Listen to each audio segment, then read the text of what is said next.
స్వార్థ చేయడం స్టార్ట్ చేస్తే, మా తాతయ్య ఉంటాడు కదా, చర్చికి వెళ్తున్నావు, దేవుణ్ణి నమ్ముకున్నావు అని చెప్పేసి, దేవుణ్ణి నమ్ముకున్నావు, వెళ్ళాలి చర్చి, కానీ ఇష్టం ఉన్నట్టు వేళ్ళ మీద పోతే వేళ్ళ నుంచి రక్తాలు గారినాయి. రక్తాలు గారినా మంచిదే, కానీ నేను మాత్రం దేవుని వదిలిపెట్టా అనుకుంది. లాస్ట్కు మందిరానికి వెళ్ళింది, ఇంట్లో ఉన్న వాళ్ళకు కూడా సువార్త చేసింది. ఇంట్లో ఉన్న వాళ్ళు కూడా నమ్మలేదు, ఇంట్లోనే నమ్మలేదు, మా తాత కూడా నమ్మలేదు. లాస్ట్కి అయితే నానమ్మ ద్వారా కుటుంబమే రక్షణలోకి వచ్చేసింది. హల్లెలూయా. ఒక్క కుటుంబం, ఫ్యామిలీ మెంబర్సే కాదు, చాలా మంది దేవుని వైపు నడిపించబడ్డారు. చాలా మందికి కనబడ్డ మందికి సువార్త చేశారు. ఎవ్వరు కనబడితే వాళ్ళకి సువార్త చేసింది, ఎవ్వరు కనిపిస్తే వాళ్ళకి దేవుని గురించి చెప్పేది. వాళ్ళు తిట్టినా, వాళ్ళు దూషించినా, వాళ్ళు ఎంత వ్యతిరేకించినా, మొన్న సాక్ష్యం ఏమంటున్నారంటే, మొన్న జ్ఞాపకార్థ కూడికల రక్షించకుండా ఫుల్ మంది వచ్చింది. నానమ్మ వారు రక్షణ పొందుకున్న ఫుల్ మంది అక్కడికి హాజరయ్యి ఈమె చెప్పడం ద్వారానే రక్షణలోకి వచ్చినామని చెప్పి, కాలు చేతులు పడిపోయిన వాళ్ళను కూడా ప్రార్థన చేయడానికి తీసుకెళ్తే వాళ్ళు లేచి నడిచిందంట. వాళ్ళు చెప్పిన సాక్ష్యం నేను లేదు. కారణం మనిషిలో కాదు గొప్పతనం, మనిషి గొప్పతనం కాదు, మనిషిలో ఉండి పనిచేసిన దేవుని గొప్పతనం అది. హల్లెలూయా. మనిషి గొప్పతనం ఏమి కాదండి, మనిషిలో ఉండి పనిచేసే దేవుని గొప్పతనం అది. హల్లెలూయా, హల్లెలూయా. అందుకే దేవుడు గొప్పవాడు, దేవుడు సర్వశక్తిమంతుడు. ఆయన ఏ పని చేయాలన్నా ఎవరిని ఉపయోగించుకుంటాడంటే మనిషిని ఉపయోగించుకుంటాడు. ఏ కార్యం భూమి మీద చేయాలన్నా దేవుడు ఎవరిని ఉపయోగించుకుంటాడో తెలుసా? మనల్ని ఉపయోగించుకుంటాడు ఆయన. డైరెక్ట్ దేవుడే దిగచ్చి అన్ని చేయొచ్చు కదా, చెయ్యడు ఆయన.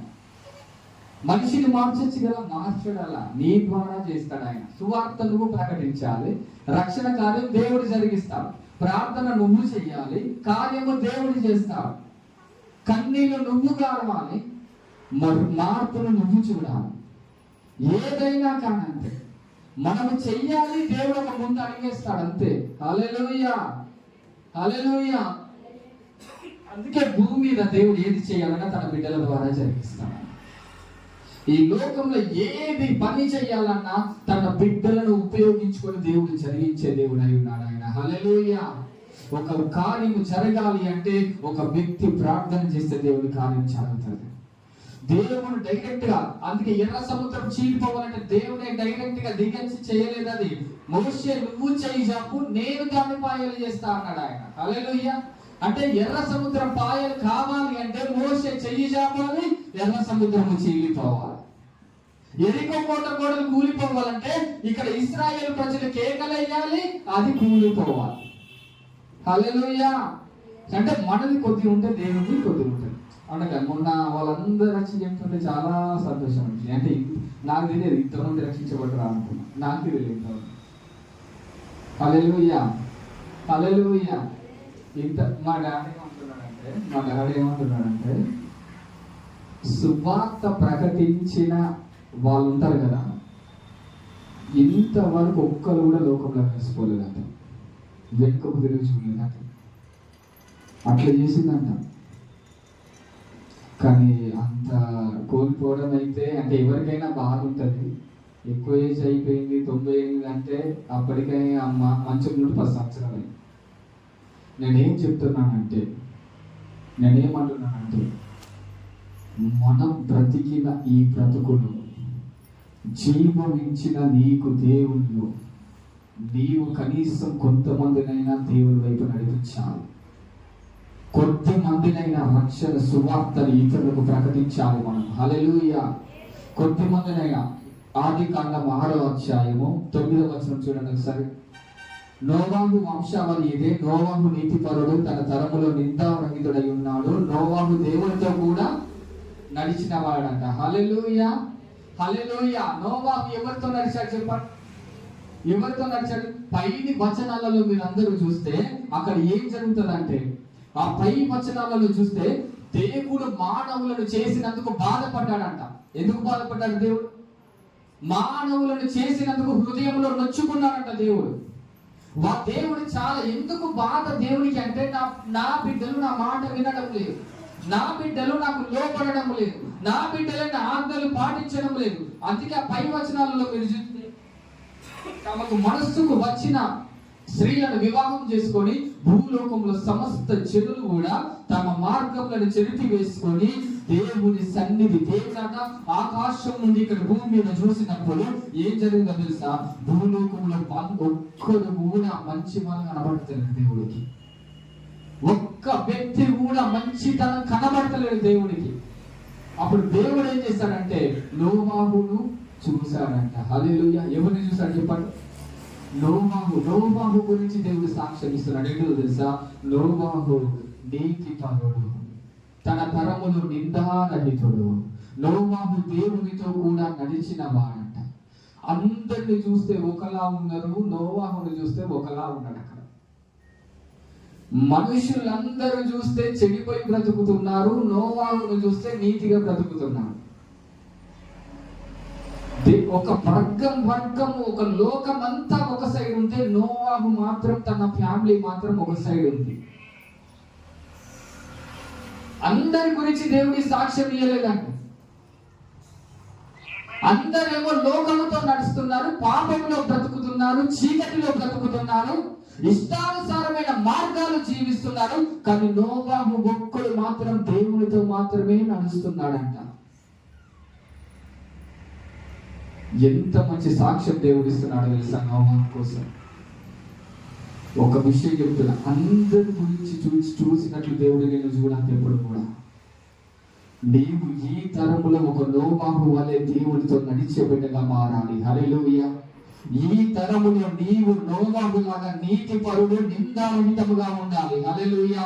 లోకమంతా ఒక సైడ్ ఉంటే నువ్వు ఒక్కరు మాత్రం దేవుడి కొరకు నిలబడాలి. హల్లెలూయా. దేవుడు నోవాహు ఎలా నడుస్తున్నారంటే కలిసి నడుస్తున్నారంట. ఎలా నడుస్తున్నారు చెప్పండి? కలిసి నడుస్తున్నారు. దేవుడు నోవాహు దేవుడితో నడుస్తున్నాడు, దేవుడు నోవాహుతో నడుస్తున్నారు. ఇద్దరు ఒక ఫ్రెండ్స్ లాగా నడుస్తున్నారు. ఒక విషయం చెప్తున్నాను, సమ్మతింపకుండా ఇద్దరు కూడి నడుస్తారా అని ఉంటుంది వాక్యంలో. ఒక వ్యక్తితో నడవాలంటే ఆ వ్యక్తితో మనకి ఏం కావాలి? ఏముండాలి చెప్పండి? పరిచయం ఉండాలి, స్నేహం ఉండాలి, ఒక బంధుత్వం అనేది ఉండాలి. ఆ వ్యక్తి మనసు ఈ వ్యక్తి మనసు ఏకమైతేనే ఇద్దరు కలిసి నడుపుతారు. లేకపోతే నడుస్తారు? గొడవ అయింది, నడుస్తారు ఇద్దరు కలిసి. నీకు ఎదుటి వ్యక్తికి గొడవ అయింది, నువ్వు నడుస్తావు ఆ వ్యక్తితో. ఇద్దరికి సమాధానమైన మనసు ఉన్నప్పుడే ఆ వ్యక్తితో నడవడానికి ఇష్టపడతాం మనం. నీతో కలిసి దేవునితో నడవాలి అని ఆశపడితే ఫస్ట్ దేవునితో నువ్వు సమాధాన పడడం నేర్చుకోవాలండి. దేవునితో సమాధాన పడడం నేర్చుకుంటే దేవునితో కలిసి మనం నడుస్తాము. మీకు ఒక విషయం చెప్తున్నాను, ఏంటంటే దేవుని సన్నిధిలో నడవడం కంటే మించిన గొప్ప భాగ్యము లేనే లేదు. దేవునితో నడవడం కంటే మించిన గొప్ప భాగ్యం లేనే లేదు. మన ప్రయాణము యేసుతోటే ఉండాలండి. మన ప్రయాణం యేసుతోనే గడవాలి, యేసుతోనే మనము నడవాలి. హల్లెలూయా. హల్లెలూయా. యేసుతో నడిచే వాళ్ళే ధన్యులు. కానీ చాలా మంది యేసయ్యను వదిలిపెట్టేసి వాళ్ళ సొంత మార్గాలలో నడుస్తున్నారు. కానీ అది కాదండి దేవుడు కోరేది. యేసయ్యతో నడవాలనే మనసు మన లోపలికి రావాలి. ఒకసారి హోషేయ గ్రంథం చూడండి, 11వ అధ్యాయం.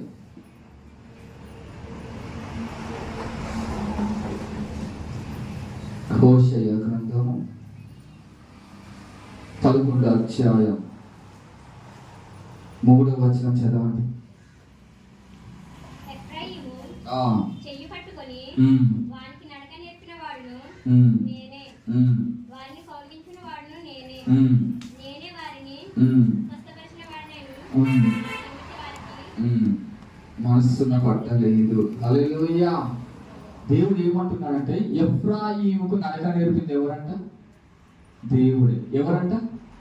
నడక నేర్పిన వాడను నేనే, కౌగిలించిన వాడను నేనే, స్వస్థపరిచిన వాడను, అన్ని చేసింది ఎవరు? దేవుడా కాదు. చిన్నతనము నుండి మనల్ని పోషించేది ఎవరు చెప్పండి? నిన్ను చిన్నప్పటి నుండి పోషించేది ఎవరు? అపాయాలు తప్పించేది ఎవరు? నేను కాపాడేది ఎవరు? నేను హత్తుకునేది ఎవరు? చెప్పండి. చిన్నప్పటి నుండి నీ జీవితంలో దేవుడా కాదు. ఇంత ఆరోగ్యం ఇచ్చింది ఎవరు? దేవుడా కాదు.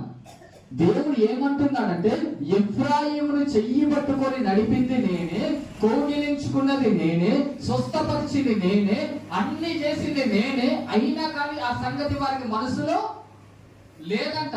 దేవుడు అన్ని చేస్తున్నాడు మానవుడికి, కానీ మనస్సున లేదు. దేవుడి గురించిన ఆలోచన లేదు మానవుడికి. దేవుడు మనతో నడవాలని ఆశపడతాడు, మనతో మాట్లాడాలని ఆశపడతాడు.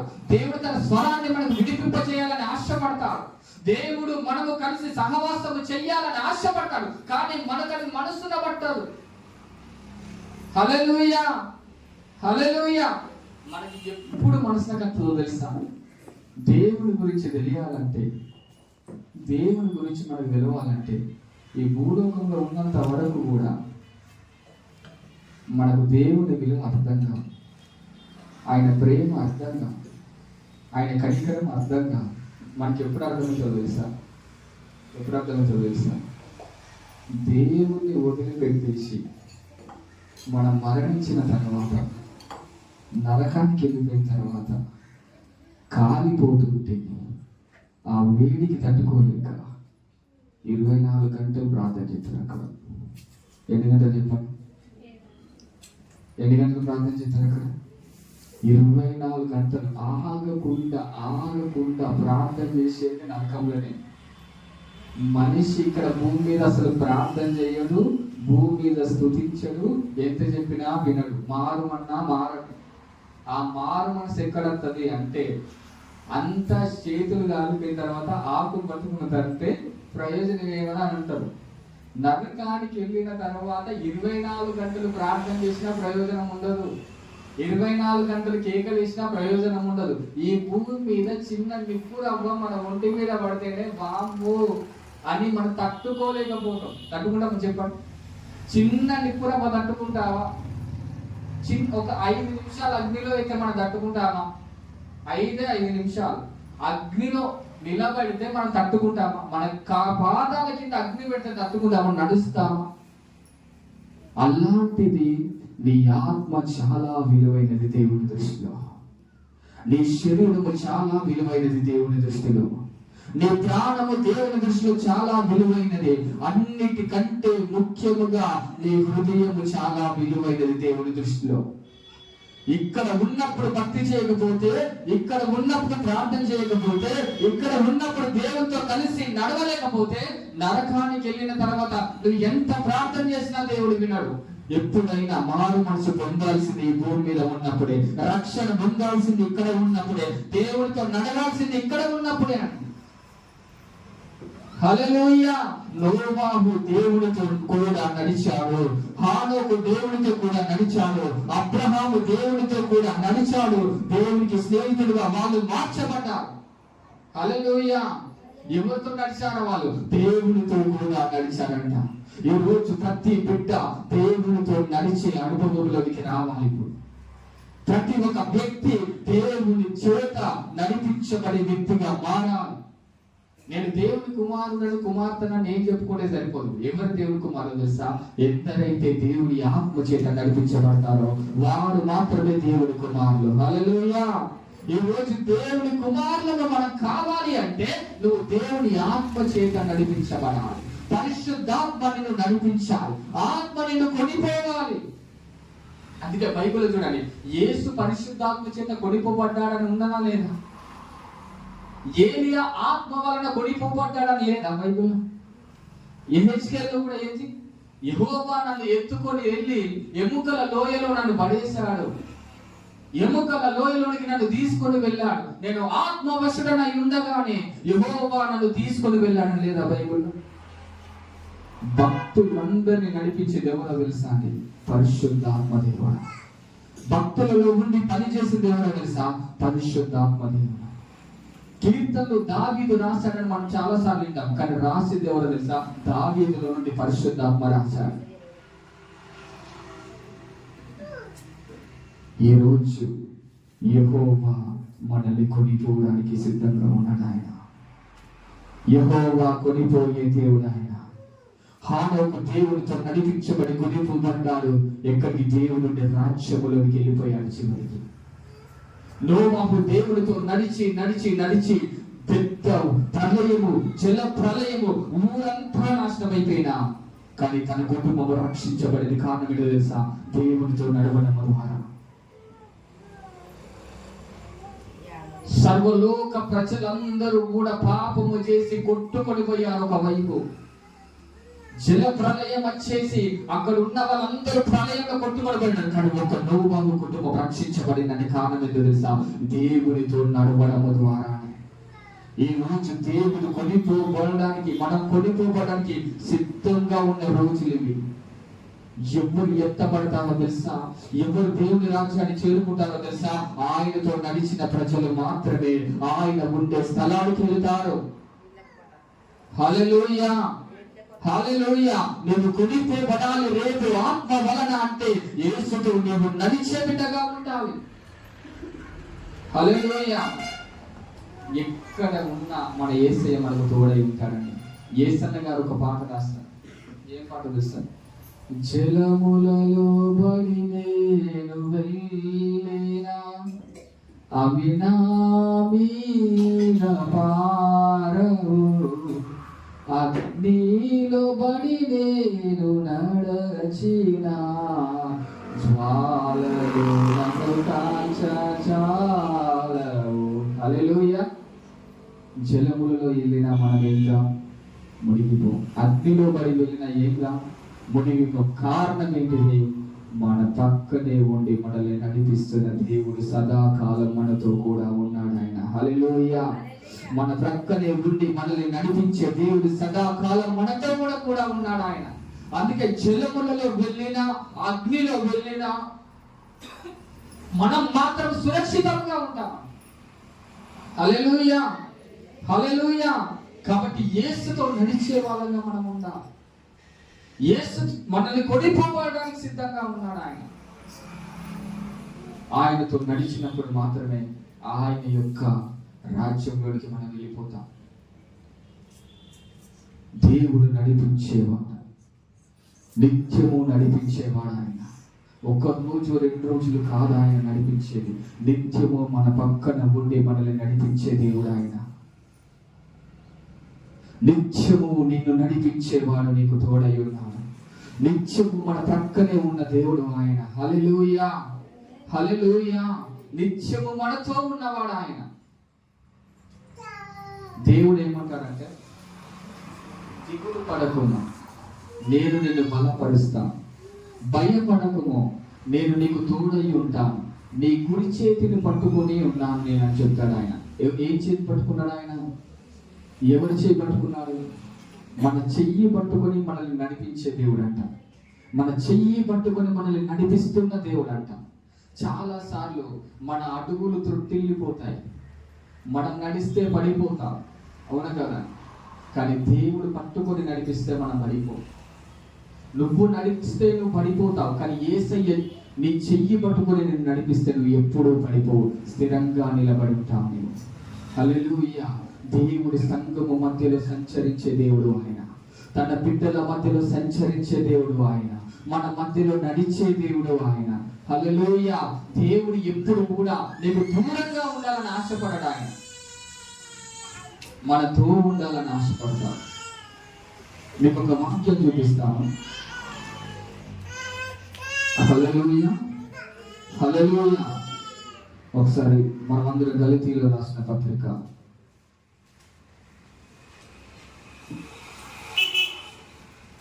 6వ అధ్యాయము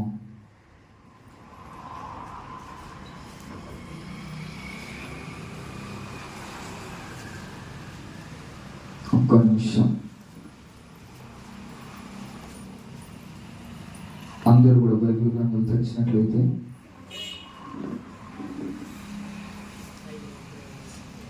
తిమోతిలో రాసిన 2వ పత్రిక చూడండి.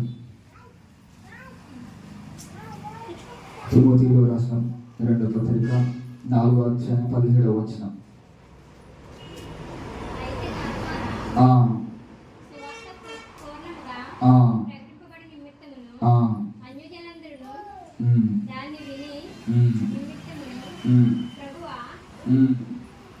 ప్రక్క నిలిచి నన్ను బలపరిచిన కనుక ఆ, నేను శిల్పుల నుండి ఆ, తప్పింపబడితిని. హల్లెలూయా. యేసయ్యనే మన ప్రక్కన ఉండి నడిస్తే ఏం జరుగుతుందో తెలుసా అండి? సింహాల నోటి నుంచి కూడా మనం తప్పించబడతాం. యేసయ్యనే మన ముందు నడిచాడు అనుకోండి, ఇత్తడి తలుపులను విరగొడతాడు ఆయన, ఇనుప గడియలను విరగొడతాడు ఆయన. నీ ముందు యేసు నడిచాడు అని అంటే నీ శత్రువులందరినీ కూడా దేవుడు చెల్లాచెదురుగా చేస్తాడు ఆయన. హల్లెలూయా. మన ముందు దేవుడు నడుస్తున్నాడు అంటే మనకు ముందుగా వెళ్ళి మన మార్గాలను దేవుడు సరళం చేస్తాడు ఆయన. హల్లెలూయా. మనకు ముందుగా దేవుడు నడిచే దేవుడు ఆయన. హల్లెలూయా. అందుకే లోకముతో ఎప్పుడు నడవద్దండి, మనుషులతో ఎప్పుడు కలిసి నడవద్దు, దేవుడితో ఒక్కరితో మాత్రమే నడవాలి మనం. హానోకు ఎన్ని సంవత్సరాలు దేవుడితో నడిచాడు తెలుసా? 300 సంవత్సరాలు అంట. ఎన్ని సంవత్సరాలు? మరి మిగతా ఆయన బ్రతికింది ఎన్ని సంవత్సరాలు? 365 సంవత్సరాలు. ఆయన బ్రతికింది ఎన్ని సంవత్సరాలు అంటే 365 సంవత్సరాలు. 65 సంవత్సరాలు కూడా లోకంతోనే నడిచాడు ఆయన, కానీ మిగతా 300 సంవత్సరాలు దేవుడితో నడిచాడు. నీవు ఎన్ని సంవత్సరాలు దేవుడితో నడుస్తున్నావో నువ్వు ఆలోచించు. కాలేబంట 40 సంవత్సరాలు దేవుణ్ణి పూర్ణ మనసుతో ఆరాధన చేశాడంట. ఎన్ని సంవత్సరాలు? బైబిల్లో ఉన్న భక్తులు ఒక రోజు, ఒక 2 రోజులు, ఒక 10 రోజులు కాదు దేవుడితో నడిచింది, సంవత్సరాల యేసయ్యతో నడిచే అనుభవం మాది. దేవుడు తప్ప మరొక ప్రపంచం వాళ్ళకి తెలియదు. దేవుడు తప్ప ఇంకో లోకం వాళ్ళకు తెలియదు. మోషే దేవుని సన్నిధిలో ఓ దివ్య రాత్రులు గడిపాడు ఆయన. ఆయన మనసు మన దేవుడు తప్ప ఇంకొక ప్రపంచం లేనే లేదు. మోషేకైనా, హానోకుకైనా, నోవాహుకైనా. ఈరోజు అట్లాంటి వాళ్ళగా మనం ఉండాలండి. మనకు దేవుడు తప్ప వేరే ప్రపంచం అవసరం లేదు. దేవుడు తప్ప వేరే ధ్యాస మనకు ఉండకూడదు. దేవుడు తప్ప వేరే లోకము మనకు ఉండకూడదు. కొంతమందికైతే ఆశ ఏమిటో తెలుసా? కొంతమందికైతే ఆశ, అందరు సంపాదించుకుంటున్నారు కాబట్టి నేను సంపాదించుకోవాలి, అందరూ మంచి గొప్ప పొజిషన్ వెళ్ళిపోతున్నారు కాబట్టి నేను మంచి పొజిషన్కి వెళ్ళిపోవాలి. ఆశ, లోకం మీద ఆశ పెరిగిపోతుందండి. అందరూ ఇలా అయిపోతున్నారు కాబట్టి నేను అలా అయిపోవాలని ఆశ ఉంటుంది చాలా మంది. ఇంకో కొంతమందికి ఆశ ఏంటంటే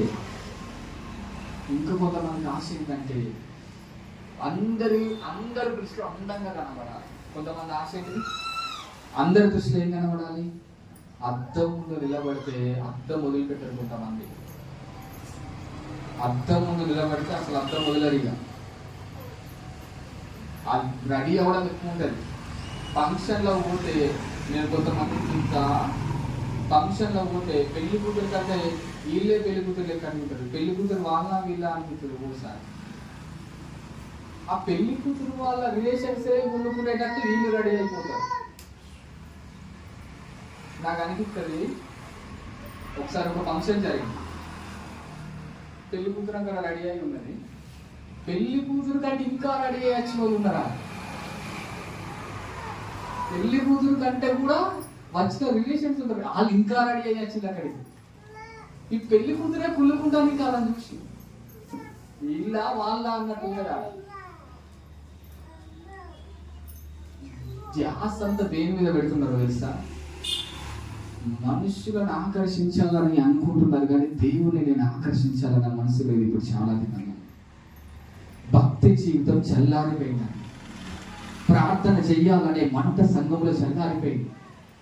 ఉజ్జీవం అనేది సంఘంలో చల్లారిపోయింది. వాక్యము చదవాలనే ఆశ చల్లారిపోయింది.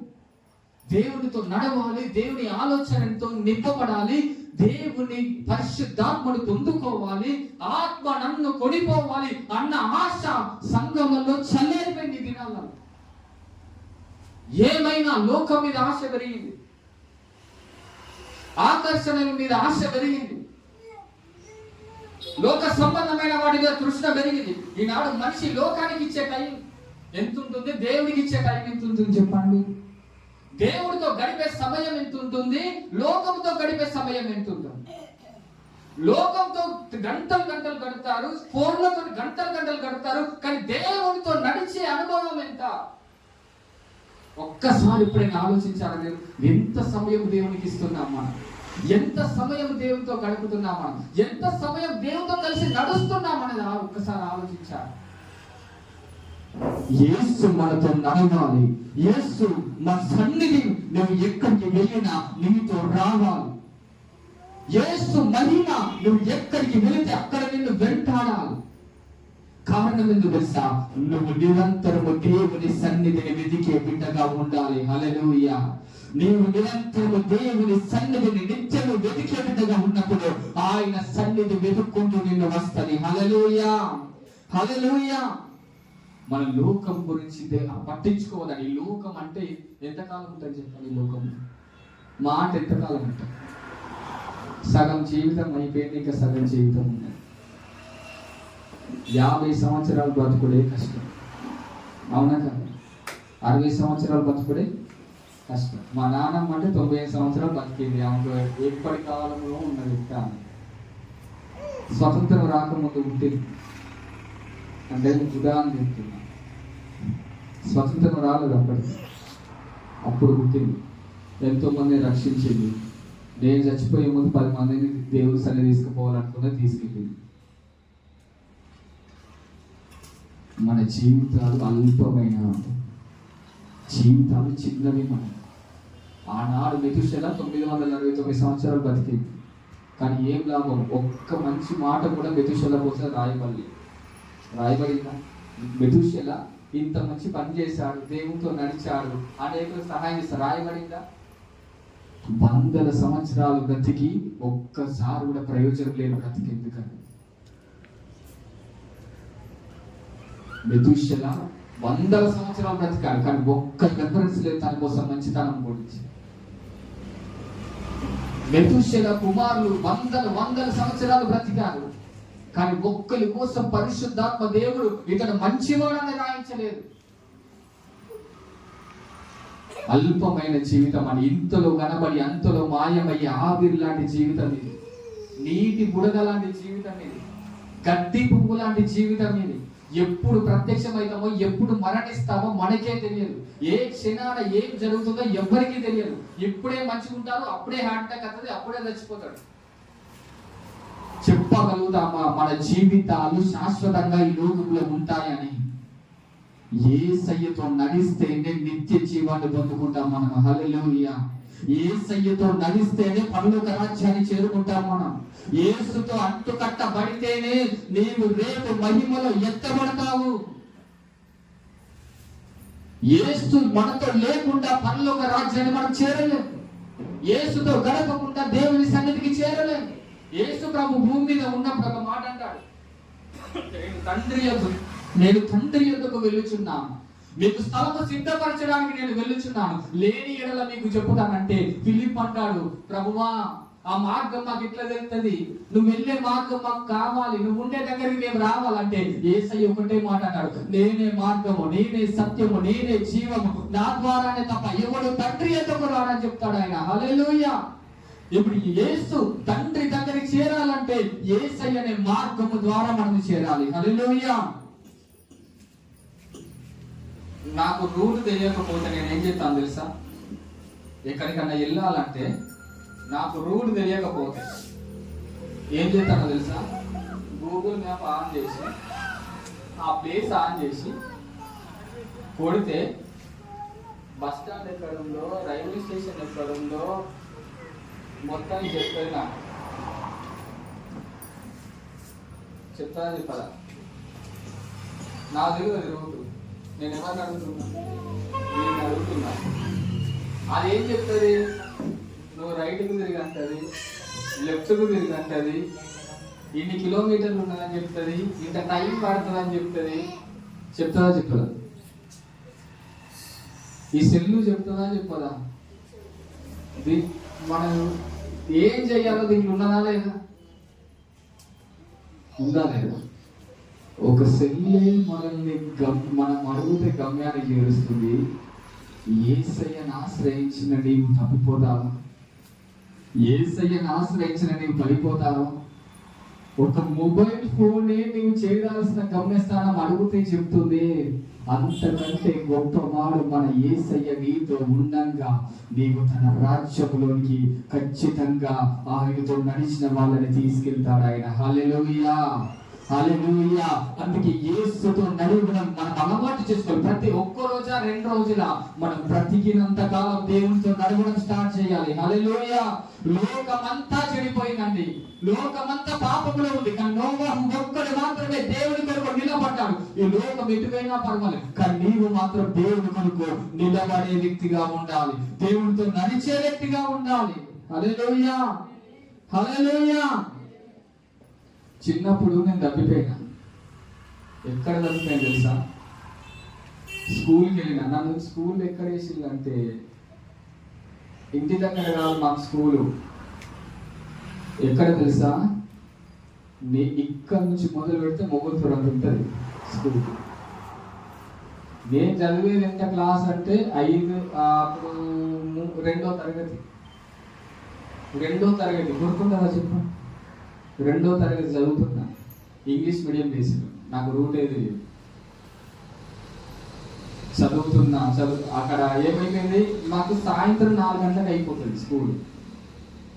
సాయంత్రం 4 గంటలకు అయితే మధ్యాహ్నం లంచ్. దగ్గర ఉన్న ఇంటికి పోయి అన్నం తింటారు. నాకు లంచ్ బాక్స్ పెట్టి, నాకు వ్యాన్ ఉంటుంది, వ్యాన్ ఎక్కితే ఇంటికి వచ్చేద్దాం. అందరు ఇంటికి వెళ్తున్నారు కదా, పిల్లలు ఇంటికి వెళ్తారు కదా, నేను కూడా ఇంటికి వెళ్దాం అనుకున్నా. ఇంటికి వెళ్తాను కదా, డైరెక్ట్ స్కూల్ నుంచి ఆ మధ్యలో దానికి వచ్చేసిన. స్కూల్ నుంచి దూరం నడుచుకుంటూ వచ్చేసిన. ఇప్పుడు స్కూలు వెళ్ళలేదు, నాకు ఇల్లు వెళ్ళదు. ఆ టైంలో వెనుకకి వెళ్దామంటే స్కూల్ మర్చిపోయాను, ముందుకు వెళ్దామంటే ఇల్లు మర్చిపోయాను. ఎటు వెళ్ళాలో అర్థమవుతుంది, ఏం చేయాలో అర్థమవుతుంది. ఇటు ఇల్లు దొరుకుతలే, స్కూల్ దొరుకుతలే, ఏం చేయాలి దేవుడా అనుకున్నా. అనుకోండి ఏమైనా మంచిదే. ప్రయాణం స్టార్ట్ చేసిన ఆపద అనుకున్నా. ఒక్కసారి ప్రయాణం స్టార్ట్ చేసిన తర్వాత ఇంటికి చేరేదాకా ఎటన్నా కొని నేను వెళ్ళిపోతా అనుకున్నా. ప్రయాణం ఆపలేదు, వెళ్ళిపోయినట్టు. అలా వెళ్ళి లాస్ట్ వీళ్ళైతే మా ఊరు స్టార్ట్ అవుతున్నారు. వీడు ఇంత చిన్న చేసినా, వీడు ఉన్నది గింతే. మొగల్తూరు నుంచి ఎక్కడ నడుచుకుంటూ వచ్చిన అనుకుంటారు వాళ్ళు. అంటే అక్కడ మా ఊరు దగ్గర. ఈ మొగల్తూరు మీకు అర్థం కావాలని. ఒక్కసారి యేసుతో ప్రయాణం స్టార్ట్ అయిందంటే నువ్వు ఎప్పుడు మధ్యలో దాన్ని ఆపద్దు. ఒక్కసారి యేసయ్యతో నువ్వు కలిసి అంటు కట్టబడి నువ్వు ఆయనతో నడుస్తున్నావంటే ఎన్ని శోధనలైనా, వేదనలైనా, ఎన్ని శ్రమలైనా వెనుతిరిగి మళ్ళా మన వెనుకకు చూడకూడదు. ఒక్కసారి ఇంకా నువ్వు దేవుళ్ళు ముందుకు ప్రారంభమైన తర్వాత తండ్రి ఇంటికి చేరాలనే మనసు ఉండాలి, కానీ వెనక తట్టు చూడాలనే మనసు రావద్దు నీకు. లోకంలో మళ్ళీ కలిసిపోవద్దు. యేసుతో నువ్వు ప్రయాణం ప్రారంభించావా, గమ్యం తండ్రి చేరే వరకు కూడా, తండ్రితో యుగయుగాలు నివసించేంత వరకు కూడా నీ ప్రయాణం ఆగిపోకూడదు. హల్లెలూయా. ఇశ్రాయేలు ప్రజలు మేఘ స్తంభమై, అగ్ని స్తంభమై నడిపించిన దేవుడు ఈ రోజు మనల్ని నడిపించడానికి కూడా ఆయన సిద్ధముగా ఉన్నాడు. కాబట్టి ఈ యొక్క చిన్ని మాట